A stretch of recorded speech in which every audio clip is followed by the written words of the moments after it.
Have a stupendous day, dear children. Today in GK, let's solve quiz 5. First topic, A. Literature. Substitute a single word to convey the meaning. 5 sentences are given. இது எல்லாத்துக்குமே ஒரு single wordல இது என்ன சொல்லுது in the sentence, each sentence what it is saying we have to write. First one, wasteful in spending. நிறைய வேஸ்ட்டாக money spend பண்ணிட்டு இருந்தாங்க அப்படின்னா உங்களுக்கு என்ன சொல்லுவாங்கன்னா extravagant. Second one, a line of people waiting. See, look at the picture above. Queue. நிறைய people wait பண்ணாங்கன்னா அவங்களுக்கு என்ன சொல்லுவாங்க, க்யூவில் இருக்காங்க அப்படின்னு சொல்லுவாங்க. Third one who writes plays. பிளேஸ்னா ட்ராமா எழுதுறவங்களை என்ன சொல்லுவாங்க, dramatist. Fourth one who designs buildings. Building design பண்ணுறவங்கள ஆர்கிடெக்ட்னு சொல்லுவாங்க. Fifth one, a sports event which has jumps, throws and runs. அந்த ஸ்போர்ட்ஸ் ஈவெண்ட்டில் ஜம்ப் பண்ணுவாங்க, த்ரோ பண்ணுவாங்க, ரன் பண்ணுவாங்க, அது எல்லாத்தையும் என்னன்னு சொல்லுவாங்க, athletics. Will see the answers. See, first one, wasteful in spending, extravagant, spelling நல்லா எழுதி வச்சுக்கோங்க. A line of people waiting, queue. Third one who writes plays, dramatist. Fourth one who designs building, architect. Fifth one, a sports event which has jumps, throws and runs, athletics. We'll see the next topic, B, mathematics and science. Okay, நீங்கள் இப்போ ஒவ்வொரு சம்மும் எப்படி solve பண்ணுறீங்கன்னு பார்க்கலாம். It's very important gonna all the 5 sums detail-ஆக I'll explain in one by one. First one, circle the numbers which are divisible by 4. 4ஆல் divide ஆகிற நம்பரை circle பண்ண சொல்லியிருக்காங்க. Okay, we'll see the answers. See, first நம்பரை எடுத்து 4ஆல் divide பண்ணி பார்க்கணும். 4ஆல் divide பண்ணும்போது கடைசியாக 0 வந்துச்சு அப்படின்னா, ரிமைண்டர் 0 அப்படின்னா that number is divisible by 4 அப்படின்னு இந்த நம்பரை சர்க்கிள் பண்ணும். ஸோ நெக்ஸ்ட் ஒன்னும் அதே மாதிரி எடுத்து டிவைட் பண்ணிக்காங்க. இங்கே 0 வரல, அதனால் this is not divisible by 4, அதனால் இதை சர்க்கிள் பண்ணக்கூடாது. 330 சர்க்கிள் பண்ணக்கூடாது. நெக்ஸ்ட்டு 12 4ஆல் டிவைட் ஆகுது, ரிமைண்டர் 0 வருது, அதனால் it is divisible by 4. So this number 1524 is divisible by 4. So we have to circle it. அதே மாதிரி ஒவ்வொரு நம்பரையும் டிவைட் பண்ணி பார்த்து we have to find the answer. Okay. So next one. Second question பாருங்க. Circle the smallest fraction அப்படின்னு சொல்லியிருக்காங்க. பாருங்கள், ஸ்மாலஸ்ட் ஃப்ராக்ஷன் இது வெரி இம்பார்ட்டன்ட் கானா. இதுக்கு 3 மெத்தட்ஸ் இருக்குது எப்படி வந்துட்டு ஸ்மாலஸ்ட் ஃப்ராக்ஷன் கண்டுபிடிக்கிறது அப்படின்னு. ஃபஸ்ட் மெத்தட் பாருங்கள். ஃபஸ்ட்டு 1/2ன்னு கொடுத்துருக்காங்களா. சி 1/2, 12/5, 4/7, 3/4. நல்லா ஞாபகம் வச்சுக்கோங்க கொஸ்டினை. 1/2, 12/5, ஃபஸ்ட்டு 2 நம்பரை எடுத்துக்கணும். 1/2யும் 12/5ம் எடுத்துக்கணும். First cross multiply. எப்பயுமே செகண்ட் நம்பரோட டினாமினேட்டர்லேருந்து ஃபஸ்ட்டு நம்பர் க்ராஸ் மல்டிப்ளை பண்ணுறோம். ஸோ 5 into 1 ஆன்சர் என்ன, 5ன்னு எழுதிக்கிறோம். 2 into 12 ஆன்சர் என்ன, 24 அப்படின்னு எழுதிக்கிறோம். ஸோ இது ரெண்டில் எது ஸ்மால், ஏன்னா நம்ம ஸ்மாலஸ்ட் ஃப்ராக்ஷன் தான் கண்டுபிடிக்கணும். இந்த 2 நம்பரில் எது ஸ்மால், 5 தான் ஸ்மால். ஸோ 5ங்கிறது எது, ஃபஸ்ட்டு 1 தான் 5. ஸோ ஃபஸ்ட்டு எழுதிக்கிறது ஃபஸ்ட்டு ஃப்ராக்ஷன்னு ஞாபகம் வச்சுக்கணும். So that is smallest. So அந்த ஸ்மாலஸ்ட் நம்பரை திருப்பி எழுதணும். நம்மளுக்கு இது ரெண்டில் எது ஸ்மாலோ அந்த ஸ்மாலை திருப்பி எழுதிட்டு பக்கத்து நம்பர், இப்போ இது முடிஞ்சிருச்சு. இப்போ நெக்ஸ்ட்டு 4/7 எடுத்துக்கணும். அந்த 4/7 இங்கே எழுதணும். அதே மாதிரி க்ராஸ் மல்டிப்ளை பண்ணுறோம். 7 into 1 7, 2 into 4 8 அப்படின்னு வருது. இது ரெண்டில் எது ஸ்மால், 7. ஸோ மறுபடியும் இந்த ஃபஸ்ட்டு நம்பர் தான் ஸ்மால். ஃபஸ்ட்டு டிஜிட்னா இங்கேயும் ஃபஸ்ட் 1 தான் நம்ம சர்க்கிள் பண்ணிக்கணும். So 1/2 is that smallest. அந்த 1/2 திருப்பி எழுதுகிறோம். அப்புறம் கடைசியாக எது மிச்சம், இதுவும் கண்டுபிடிச்சாச்சு. நெக்ஸ்ட்டு 3/4, 3/4 ஃப்ராக்ஷன் எழுதுகிறோம். அதே மாதிரி cross multiply. 4/1 is 4 and 2/3 is 6. So எது ஸ்மால், 4 இஸ் ஸ்மால். ஸோ இதிலேருந்து நம்ம என்ன கண்டுபிடிச்சோம், 1/2 இஸ் த ஸ்மாலஸ்ட் அப்படின்னு கண்டுபிடிச்சோம். So smallest fraction is 1/2. We'll see the next one. Second method.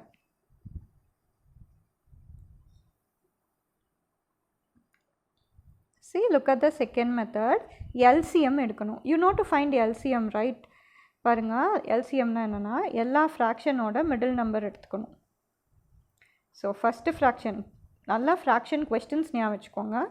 1/2, 12/5. So இதெல்லாம் தான் ஃப்ராக்ஷன் கொஸ்டின்ஸ். 1/2, 12/5, 4/7, 3/4. ஸோ இது எல்லாத்தோட லோவஸ்ட் நம்பர், அதாவது 2, 5 டினாமினேட்டர் மட்டும் எடுத்துக்கணும் 2574 எடுத்துக்கிட்டோமா ஸோ நவ் see 2574க்கு எல்சிஎம் கண்டுபிடிக்கிறோம் see this given ஸோ எந்த டேபிளால் லோவஸ்ட் டேபிளிலேருந்து ஆரம்பிக்கணும் 2 டேபிளால் ஆரம்பிக்கிறோம் 1572 ஸோ இதுக்கு மேலே 5ம் 7ம் டிவிசிபிள் ஆகலை கடைசியாக இருக்கிறது 2 தான் ஸோ 2 லோவஸ்ட் நம்பர் அதனால் அப்படியே மல்டிப்ளை பண்ணிக்கிறோம் டைரெக்ட் மல்டிப்ளை 2 into 1 பாருங்கள் இந்த 2ம் 1யும் மல்டிப்ளை பண்ணுறோம் அது கூட 5யும் மல்டிப்ளை பண்ணுறோம் அது கூட 7 மல்டிப்ளை பண்ணுறோம் அது கூட 2வும் மல்டிப்ளை இருக்கிற எல்லா டிஜிட்டையும் மல்டிப்ளை பண்ணி கிடைக்கிற answer 2 into 2 4 5 into 7 35 so 35 into 4 140 so 140 is the LCM பாருங்க first fraction ஓட question 1/2 1/2க்கு 140 ஆல மல்டிப்ளை பண்ணியாச்சு கீழே 2 இருக்கு அப்படின்னா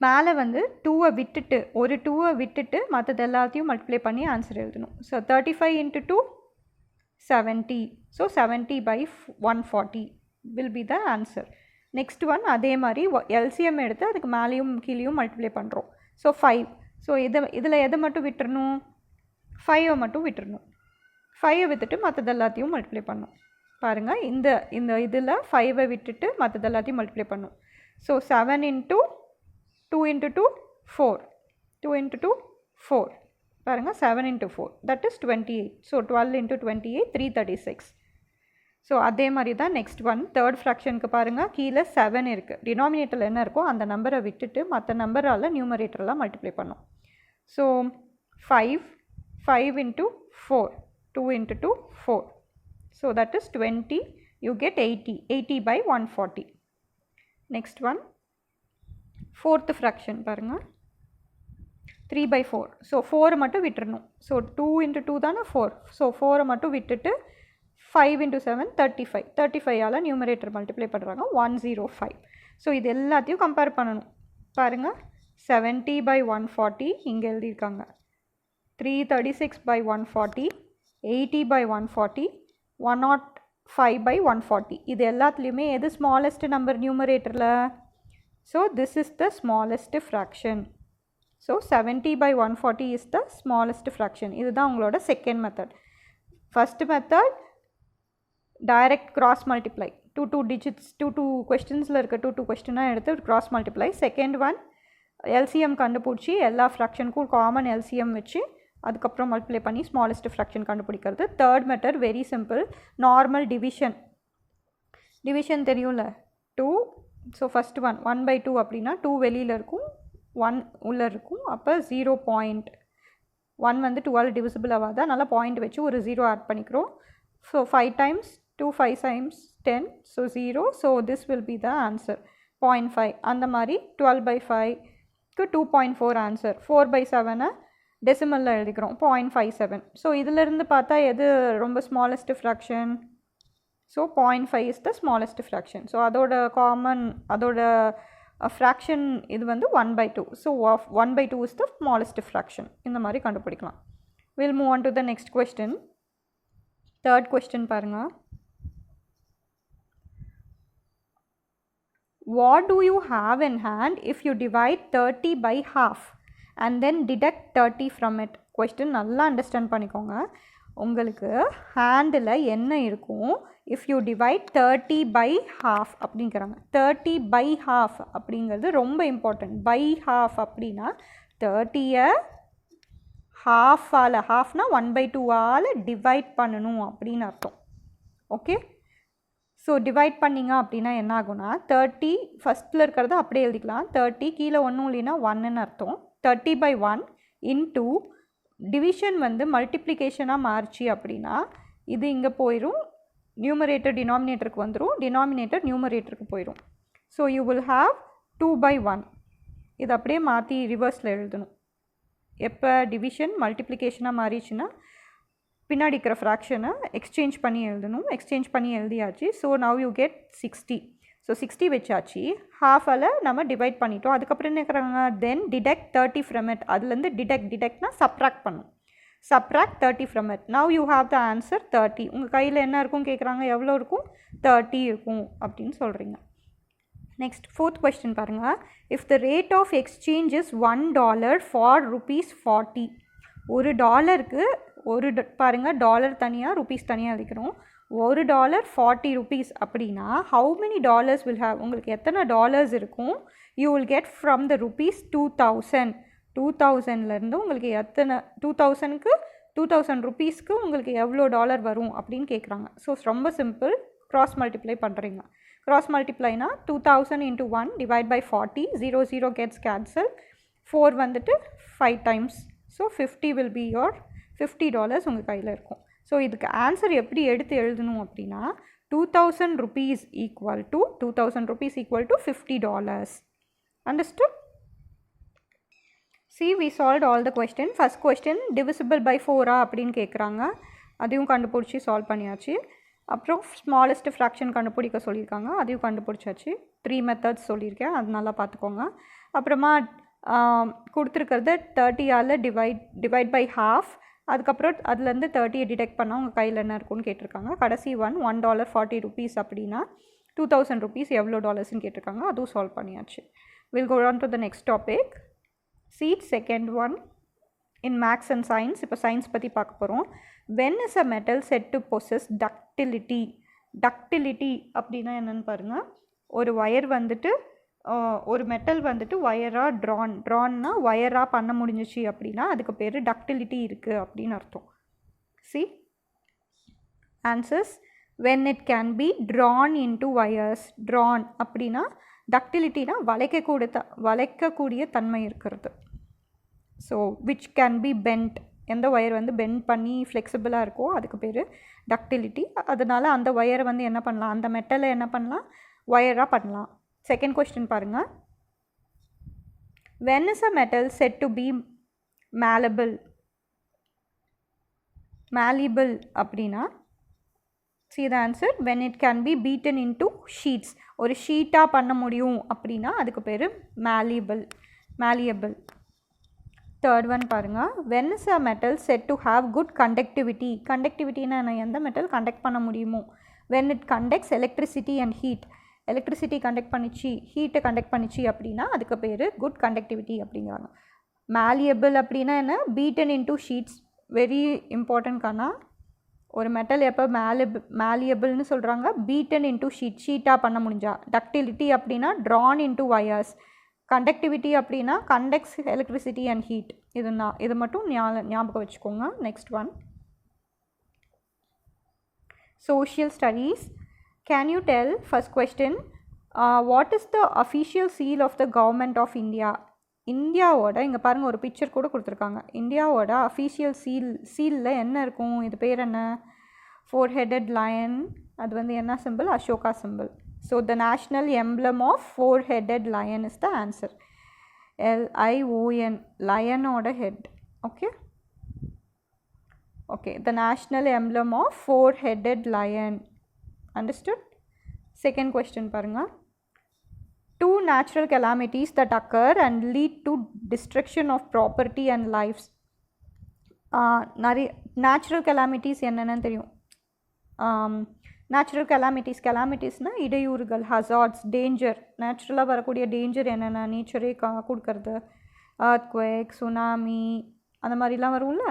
ஸோ அதுலேருந்து ஏதாச்சும் 2 எழுதணும். ஃப்ளட்டு, ஸ்ட்ரோம், அந்த மாதிரி. I'll show you pictures.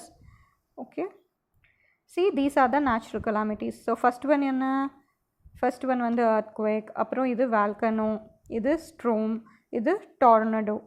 Okay, tornadoனா பாருங்க, tornado வந்து லேண்ட்லேருந்து ஆரிஜினேட் ஆகும். செகண்ட் பிக்சர் பாருங்கள், லேண்ட்லேருந்து ஒரு சுழற்சி, காற்று சுழற்சி இப்படி ஸ்பைரலாக சுற்றிட்டு இருக்கிறதுக்கு, விண்டு வந்து ரொம்ப ஹை ஸ்பீடில் சுற்றும், அதுக்கு பேர் தான் tornadoes. ஸோ நவ் செகண்ட் கொஸ்டினுக்கு நீங்கள் எனி 2 நேச்சுரல் கெலாமிட்டிஸ் எழுதுறீங்க. Okay, so here earthquake and floods they have given. உங்களுக்கு தெரிஞ்ச எந்த நேச்சுரல் கெலாமிட்டிஸ் வேணால் எழுதலாம். Next question, name of the season when trees shed their leaves. Trees வந்து எப்போ அதோட லீவ்ஸ் எல்லாம் உதிர்த்து விடும், எந்த காலத்தில், autumn, AUTUMN, autumn. Fourth one, which country dropped an atom bomb for the first time? எந்த கண்ட்ரியில் வந்து ஆட்டம் பாம் ஃபஸ்ட் டைமில் போட்டாங்க அப்படின்னா USA தான் ஆட்டம் பாம் போட்டுச்சு. Fifth one, in which century were the 2 world wars fought? எந்த செஞ்சுரியில் 2 வேர்ல்டு வாரும் எந்த செஞ்சுரியில் ஃபைட் பண்ணாங்க அப்படின்னா 20th century. Okay, next will see the D topic, very easy. நீங்கள் பிக்சர்ஸ் பார்த்து இதோட ஃபெஸ்டிவல் நேம்ஸை நீங்கள் எழுதணும். ஓகே, ஃபர்ஸ்ட் ஒன் நிறைய லைட்ஸ் இருக்குது, தீபம் எல்லாம் ஏற்றி வச்சுருக்காங்க. So what is the answer? Deepavali is the answer. Second one Christmas tree இருக்குது. So it is very simple, answer is Christmas. உரி அடிக்கிறாங்கன்னு சொல்லுவாங்கள்ல நார்த் இந்தியாவில், ஒரு பிரமிட் மாதிரி போட்டு ஏறி அடிப்பாங்க பாருங்கள். See look at this. So this is Janmashtami or Krishna Jayanti அப்படின்னு சொல்லுவோம்ல, அதுதான் Janmashtami or Krishna Jayanti. Second one Ganesh, Vinayagar தூக்கிட்டு போகிறாங்க. So that is Ganesh Chaturthi. Last one பாருங்கள், இது என்ன சிம்பிள்? ஒரு மாஸ்க், பெரிய மாஸ்க், மெக்காவில் இருக்கிற மாஸ்க் பற்றி சொல்லியிருக்காங்க. So what is this? Ramzan Eid. Note the spelling for Diwali, Christmas, Janmashtami, Ganesh Chaturthi and Ramzan ID, children. That's all for today's class. Thank you.